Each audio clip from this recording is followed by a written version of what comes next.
Coach Azul. Selamat pagi. Selamat pagi. Baru selesai latihan nih? Baru banget selesai latihan ini. Gimana tadi latihannya? Luar biasa, anak-anak antusias, ada pemain baru juga yang top lah pokoknya. Mudah-mudahan lebih baik Coach, kita ini lagi. dalam rangka Siap. mengenal Coach Azul lebih dalam nih buat Oke.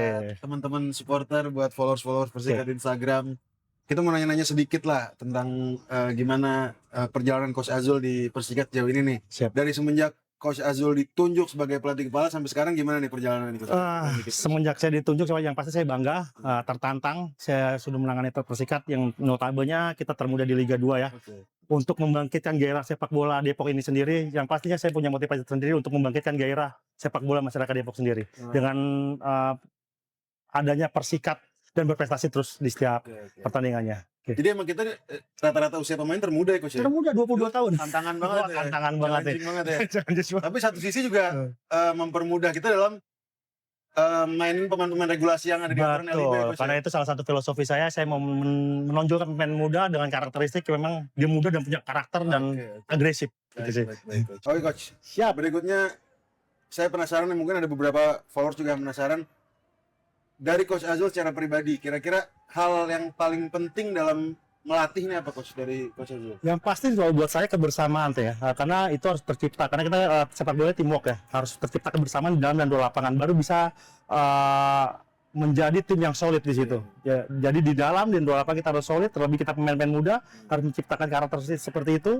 Baru stay OP bisa terbangun lewat kebersamaan dan kekeluargaan. Kekeluargaan nih Coach. Pastinya. Itu tentunya peran penting tuh di setiap klub pasti harus itu. Sama saya juga beberapa kali ngeliat Coach Azul sama pemain-pemain ini lumayan dekat lah, akrab lah. Siap. Ya. Itu lumayan penting juga tuh. Sangat-sangat penting karena itu, dengan cara itu kita bisa mengeluarkan kemampuan terbaik si pemain. Karena kalau kita tidak ada kedekatan dengan pemain tidak bisa mengeluarkan kemampuan terbaiknya di lapangan. Nah kalau menanggulangi antara senior dan junior nih Coach, kan lumayan jomplang nih. Sekarang kita ada pemain baru yang kayak Mamadou Bari, ada juga Rosalvo yang umurnya lumayan udah di atas 30 ya Coach. Betul. Nah itu buat ngimbangin sama anak-anak muda gimana tuh Coach? Ya itu diadakan pendekatannya. Terus yang senior ini untuk bisa menularkan pengalamannya, dan jadi kita lebih solid lagi. Karena memang yang ketidakadaan kita di putaran pertama yaitu seorang leadership yang bisa lebih mempersatukan anak-anak muda ini. Kelihatannya sekarang agak lebih tertutup ya. Ada Rosalvo dan yang lainnya.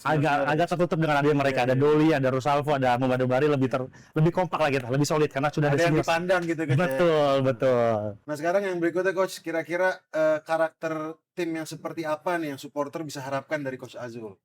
Lagi-lagi kita berisi pemain muda. Saya pengen dengan tim muda ini punya beda dengan tim yang lain. Kita mau pemain-pemain agresif, terlibat dalam situasi pertandingan, bertahan dan menyerang. Itu yang mau saya ciptakan, dan sepak bola kaki ke kaki. Tapi memang itu butuh proses. Saya baru di sini baru 3 bulan, 4 bulan, itu butuh proses panjang supaya bisa menciptakan karakter yang supporter inginkan. Intinya kita mau melakukan semua maksimal di dalam setiap pertandingannya dengan karakteristik kita, yaitu bola-bola pendek dan agresif. Karena itu ciri kita pemain-pemain muda di sini. Jadi fisikal banget ya Coach, padahal muda fisikal ya. Iya, itu dia. Tapi dengan wawasan, dengan intelijen yang juga bagus gitu kan. Ini butuh proses lah tentu ya. Butuh proses minimal ada 6 bulan supaya tercipta kebersamaan dan solid juga di dalam lapangan. Oh Coach, berikutnya ritual apa yang biasanya Coach Azul lakukan nih kalau sebelum latihan, sebelum pertandingan?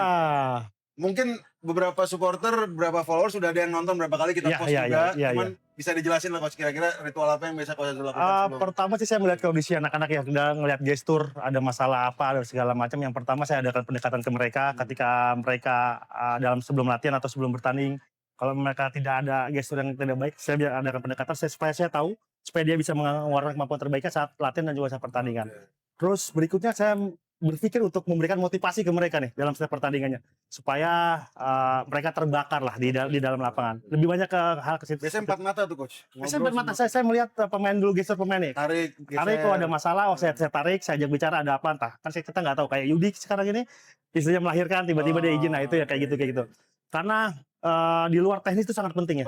Dia ketika non teknis itu terus dia bisa ada masalah, berarti dia tidak bisa ngeluarkan faktor-faktor di luar lapangan gitu. Betul, di luar lapangan atau gimana. Ya itu yang mau kita ciptakan di situ. Jadi bapak juga nih secara langsung. Iya, jadi teman, jadi bapak, jadi orang tua, semuanya lah pokoknya.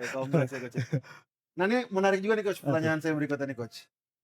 Momen paling menarik di ruang ganti Coach, kan ini nggak terekspos nih di media. Mungkin Coach Azul bisa ceritain nih Coach ke teman-teman followers, kira-kira momen apa yang paling menarik lah gitu, yang non teknis, yang di ruang ganti bikin Coach Azul tergelitik, atau pokoknya momen menarik lah Coach. Ya lagi-lagi momen menarik antara si pemain ya, ketika mereka sering memberikan semangat satu dengan yang lainnya. Oke. Ketika tim lagi ketinggalan atau tim lagi kita butuh lagi leading, ayo kita saling mengingatkan, itu momen yang Biasanya berisik tuh di ruang ganti tuh ya. berisik, ayo saling support supaya kita semangat lagi untuk masuk ke babak keduanya. Itu yang memang buat saya luar biasa. Kalau yang Dan paling lucu siapa coach di ruang ganti coach? pasti Hamzah. Hamzah Deva Hamzah ya. Deva paling lucu dia. Emang Dia unik, jadi unik. kayak menghidupkan suasana Iya, ya, dia joget, dia apa segala Benar. macam. Itu ada faktor-faktor sedikit penting lah tuh coach buat psikologis pemain lah, Sangat menghibur penting ya. karena itu menjadikan kita jadi enjoy ya. Iya. Jadi tidak berpikir terfokus tapi tidak berpikir dalam pertandingan dan Iya. dia tidak ada tekanan, jadi tidak nervous ketika bertanding. Jadi enjoy gitu ya. Enjoy Secara banget. psikologis juga menghibur teman-teman yang lain. Pasti. Mantep Bang Hamzah nih. Udah ada Oke, Bang. videonya Hamzah Devakor ada di. Udah ada ini dia lagi nih. Oke, sekarang berikutnya coach. Jawaban singkat aja, gol terbaik selama Coach Azul memimpin Persikap ini. Lagi-lagi Hamzah Deva ketika Deva. saya baru datang ke sini dan menangani tim ini, ketika dia buat gol di Bekasi. Itu buat saya Man to like Hamzah luar Deva ya. Hamzah Deva. Itu mengingatkan saya sama Declan Rice waktu lawan Madrid tuh coach. Sama ya, Belok-belok momennya bersama ya. Dia kiri, Declan Rice kanan. Ya. waktu itu. Oh ya, dia kiri memang Dia itu pakai buat kiri, saya tuh dibelokin. top Itu banget. kipernya diem kalau nggak salah tuh coach ya. Iya, cuman ngeliatin lihat doang aja. kipernya. Tapi memang luar biasa saat Keren itu. banget itu. Sebelum nikah. Ini Sebelum nikah. Kita butuh proses lagi untuk menaikkan permainan dia sebelum menikah. Tapi harusnya lebih semangat dong. Harusnya. setelah nikah, lebih jos lagi. Oke coach, ini kan Coach Azul juga terhitung sebagai pelatih yang cukup muda ya coach ya. Siap, betul. Dan tentunya banyak banget tantangan-tantangan yang terjadi di lapangan, di luar lapangan, Pasti. faktor-faktor yang nggak kita sangka-sangka Betul, gitu coach.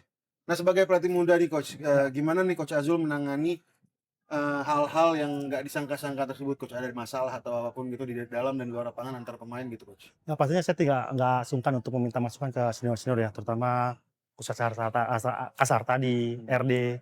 Ketika mereka menangani tim, terus ada masalah ketika tim lagi dalam keadaan situasi kalah, situasi menang, terus ada satu sama yang lain dalam keadaan hubungan tidak baik, karena kan 30 pemain yang harus kita minta di sini, pasti ada si A suka tidak suka, itu biasanya saya lebih minta masukan ke senior, terus apa yang harus saya lakukan. Berarti coach komunikasi rutin ya sama coach senior sangat ya? rutin, bahkan sama Om dan Ruindo saya sering komunikasi, terutama kalau pusat kas bagaimana saya memanage tim kekeluarganya, Om Dandur bagaimana teknis di lapangannya, terus Coach RD bagaimana motivasi si pemain supaya bisa all out di dalam lapangan, seperti itu sih. Saya lebih banyak meminta masukan ke pelatih-pelatih senior. Karena mungkin kalau punya kontaknya coach bisa ngehubungin Jose Mourinho coach. Betul. Saya mau foto. Untuk lebih ini. Oke coach, sekarang pertanyaan yang lumayan sifatnya mungkin kalau di kenegaraan agak konfidensial. Wes, mantap. Target Coach Azul dari sekarang hingga akhir musim nanti apa buat Persikap? Yang pastinya saya punya target untuk setiap pertandingan untuk bermain lebih bagus lagi. Dan saya punya pribadi, saya mau ada di 5 besar untuk tim ini. Dan juga menciptakan pemain-pemain yang tadinya tidak ada menjadi ada. Seperti kayak kita lihat dulu sebelumnya tidak ada yang kenal Hamzah Deva, tidak ada yang kenal Yudi. Itu target pribadi saya sih untuk Persikat ini. Dan terus menonjolkan untuk depannya pemain-pemain muda nih. Yang biar pada meletus gitu kan. Biar pada meletus ya kan, itu sih. Ini ibaratnya kayak sekarang masih ada di dalam cangkang daripada dar. Karena memang mereka butuh kesempatan, mereka butuh wadah untuk bisa mengeluarkan kemampuan terbaiknya. Benar, itu sih. Setuju saya ngelihat Hamzah Deva tuh kayak nggak ngelirik gitu coach. Cuman semenjak dia dikasih waktu menit bermain lebih banyak, kita ngelihat nih orang talenta muda nih dia nih. Seperti Nico kita lihat. Nico, ada Doni, terus si siapa Yudi atau si Reja Lubis. Ini juga yang baru sembuh si Billy. Dan kita sebagai penonton nih coach, seneng juga coach ngeliat anak-anak muda. Betul. Mereka kan semangatnya luar biasa tuh coach, kayak benar-benar menggebu-gebu gitu di lapangan, nggak habis-habis gitu, terus aja. Jadi kita nontonnya juga seneng kayak end to end gitu, maunya nyerang. Nah tapi itu kita butuh leadership di situ untuk memanage tempo. Enggak mungkin kita 2 kali 45 nyerang. Nah, itu kalau di teknis mungkin urusan Coach Azul, tapi saya sebagai penonton betul. Saya demen tuh ngeliat yang wow. Sebagai penonton kan seru banget end to end. Betul. Tapi emang secara kepelatihan kan butuh yang kompleks ya coach ya. Betul, setuju. Oke coach, kita sampai di penghujung nih coach. Kira-kira apa pesan-pesan yang mau disampaikan buat teman-teman supporter, followers dan semua pengikut Persikap Depok coach? Yang artinya kita butuh dukungan, kita butuh support. Kalian adalah yang pemain ke-12 buat kami. Tapi memang kita juga dengan support itu kita juga butuh proses untuk menjadi lebih baik. Jadi ayo sama-sama kita dukung Persikap ini tim kebanggaan kita semua. Jadi Terus kami juga minta masukan, mungkin ada yang kurang dari segi permainan atau segala macam. Kita terbuka buat kritik dan saran, sangat-sangat kita butuhkan untuk kedepannya lebih baik lagi. Lebih ke arah situ sih. Itu dia teman-teman pesan dari Coach Azul. Kita harus terus mendukung, kita harus berada di barisan Persikat buat ngasih semangat ya Coach. Betul, Jadi betul. pemain ke-12 terus berteriak, terus bersorak, terus kasih kritik dan saran dan masukan untuk kami supaya lebih baik lagi. Betul. Coach Ahmad Zulkifli. Siap. Terima kasih banyak. Mantap. Terima kasih.